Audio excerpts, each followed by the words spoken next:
Despite the reasonably flippant thumbnail, this is a very serious video. It's a very personal one, and it's a cautionary tale coming from someone who has the experience and the scars, which I believe gives me the authority to speak on the topic. The opening scene to Trainspotting includes that immortal monologue about choosing something else over life, and then obviously it goes on to list all the things that we would typically associate with getting older, having a family, making decisions, building your career, making materialistic purchases. And in the end, obviously Ewan McGregor goes on to say, I chose not to choose life. I chose something else. And the film Trainspotting, if you haven't seen it, is basically about a group of heroin addicts and their individual lives. But the point is that in the film, the choose life alternative was the addiction. And he chose the addiction over life and everything it had to offer. And whilst I have now made efforts and steps in improving my life, and I will forever maintain that getting into recovery and quitting gambling is the only way to improve your life. It's the only way your life will get better. It's very important that we take stock and we do it as soon as possible. Not all damage can be repaired. Not all options, pathways, and potential in life can be achieved even after we quit gambling. And that's really what I want to talk about today. Like I say, this is a very personal video, but I think it's important to realise that you don't need heroin to fuck up your life. A drug which is far more available, far more socially acceptable, and even promoted on TV and online is just as potentially damaging, if not in a physical sense, but in the way it can affect you, your brain, your life, and your opportunities. So you'll have to kind of forgive me for being sort of quite personal on this, and maybe getting a bit emotional. This isn't a pity party. This isn't a plea. This is nothing other than, like I say, a cautionary tale. Quitting gambling is the best thing you can do, as I will always maintain, but it's important to do it as soon as possible. The further you go down the road, you will find that whilst you can get into recovery and improve your life, in such a dramatic way, there will be, as you go down the path of addiction, there will be opportunities and doors and lifestyle choices that you could potentially have that suddenly you'll find become closed off to you. I woke up this morning and I got paid today from my regular job, and I looked down the list of transactions that always happen on payday, and every direct debit to a debt collection company, every repayment of a loan is a reminder, and it will constantly be a reminder of choices that I made in the past. Yes, I can sit and blame addiction and the fact it's a mental health disorder and recognised as such, and that maybe I was a victim of an illness. But I still made choices, and I made choices that I knew were destructive, and I made those choices for many, many years, knowing the damage, consciously and subconsciously, that this was doing to me. And I continued to make those choices. Yes, I was addicted, but nobody had a gun to my head. Every time I put a note in a fob tee, every time I got cash out of a cash point, every time I clicked that deposit button in an online casino, I made that choice. I performed those actions. And now I am the one that is paying the price for the decisions I made as a younger version of myself. And it's fairly safe to say that aside from sometimes we joke about it, but the physical side effects of the stress caused by a gambling addiction, obviously, I joked before about people questioning my age. Yes, I am only 40 years old. This is the face of someone who has, lived, and I won't say battled with or struggled with, because I think that's hyperbole. I didn't really battle against it. I let it embrace me. I let it take me over. So I think that would be giving myself a victim, or dare I say a hero status that I so don't deserve. But I lived a gambling life, and I lived a gambling addiction for many, many years, with the increasing internal acknowledgement of the damage this was doing and the harm this was causing to my finances, my relationships, but also to my life and my opportunities. There are things that I can't do There are opportunities that are no longer available to me, and it seems unlikely will ever be available to me. Now, I don't want this to discourage you from stopping gambling if you're doing it, whatever age you are, whatever stage you're at, however long it's been. But just be aware that the longer this shit goes on, the longer you do this to yourself and you ignore the inner part of you that is screaming at you to stop, you are spoiling the rest of your life. There will be doors closing as you walk down that path of addiction. So let's be, matter of fact about it. Let's talk about things I can't do. Okay, now I preach regularly, and I will stand by it, that in the first instance at least, gambling is not a financial issue. But it sure as hell contributes to a hell of a lot of financial issues, and that is a genuine fallout. That is one of the biggest, longest lasting fallouts from a gambling addiction. Relationships can be repaired, hopefully. We can change our habits, we can get healthier, we can do all these positive changes, but sometimes the financial fallout of our gambling addiction may last the rest of our lives, and I fear that for me it probably will. I am unable in any capacity whatsoever to borrow money. Now, on the surface of that seems like a very good thing, doesn't it? It seems very handy for someone who has a tendency to mistreat money. It's a good thing that I can't borrow money, surely. But it becomes very apparent once you get your head clear of the gambling fog that the inability to borrow money isn't a case of just being hedonistic and going out and splurging it all at the online casinos or pissing it all up the wall on a night out. Now, the ability to borrow money is incredibly centric to a life in Western civilization.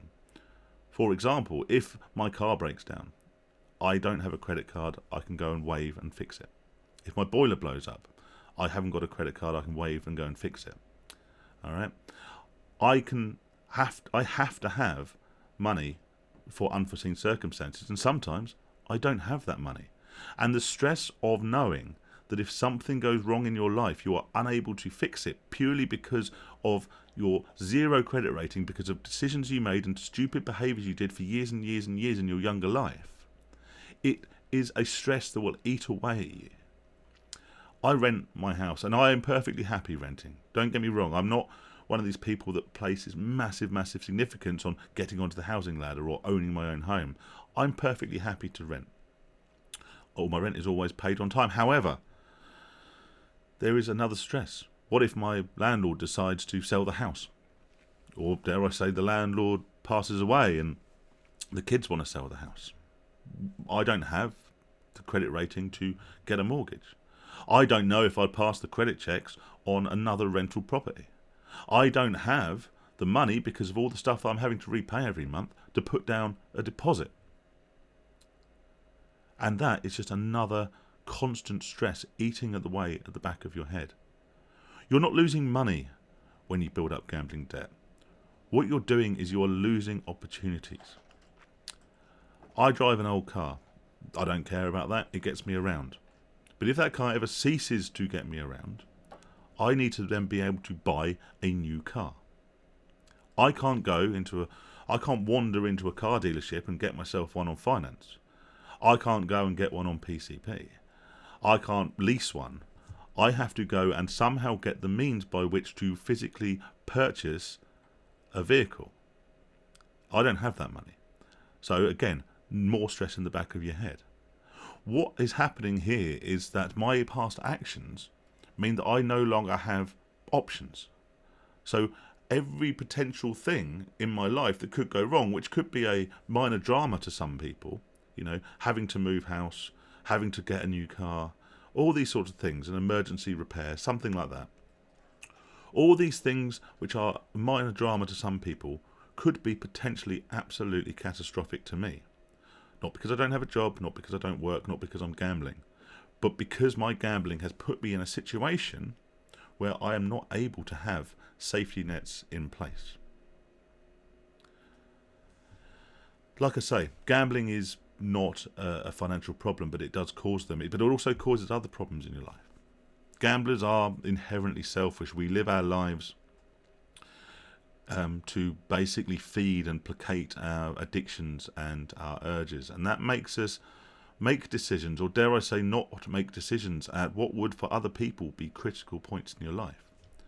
Talking about the choose life monologue, they talk about basically buying a house, having a family, settling down, doing all those normal things. Now, I can tell you categorically, I have not got children. I have a stepdaughter. I have no children of my own, and I will never have children of my own. Would that be different had I not gambled? Maybe it would. Maybe it wouldn't. It was never a major overwhelming desire of mine, but maybe that's because I was so wrapped up in this selfish addiction that I closed those doors off for myself at a time of my life when maybe that was a decision that I may otherwise have been making. And maybe that's something that, as I get older, I'm going to regret more and more. I've never wanted kids, but then you hear so many people talk about, how a life without them is somehow meaningless. And I don't feel that at the moment, but maybe I will. And I did that to myself. Me and my addiction did that. My addiction made that choice for me because I was unable to contemplate the responsibility of fatherhood at the time when most of my friends were going away and getting married. And now, thankfully, I am married, and my wife is amazing. And again, I was fortunate, and that probably never would have happened if I hadn't made the decision to stop gambling in the way that I was. But I maybe forewent other opportunities in terms of relationships, and that's with absolutely no disrespect to my wife. I got married a little bit later than a lot of people, and I basically kicked my life down the road. And whilst I managed to, very happily pick that up a bit later on, there are opportunities in terms of now, like career as well. I have a job. My boss is a good guy. Well, they didn't pay me for a day off sick I had this month, which will be taking up with him if you're watching. But yeah, I have a job and it's a decent job. But where could I have been? What could I have done? Even if I had taken the decision to stop gambling 5 years sooner, how many more doors would be open to me? Now, I don't want this has come across as negative. Of course it is. Of course it feels like a bit of woe is me, I have plans. I speak about my plans on here quite a lot, I've got things I want to do. I've still got the fight in me to keep going, to keep enjoying what I can of life. But I know that there are certain decisions that I basically deprived myself of. Children being one of them, I'll never have kids because, like I say, at the time I could have been. I was buried in a deep, addiction, a selfish addiction, one that meant I didn't have the responsibility or the selflessness to even contemplate bringing anyone into this world. But also, like I say, in terms of career, some of my life goals, which will have to go unfulfilled, not because I can't start doing things now, but because I'm just physically older and some things take time that I don't have now. So, like I say, this isn't a pity party and it's not a plea. It's a cautionary tale. If you want to choose life, you can't choose gambling. If you want that 3-piece suite and a range of fucking fabrics, then don't choose gambling.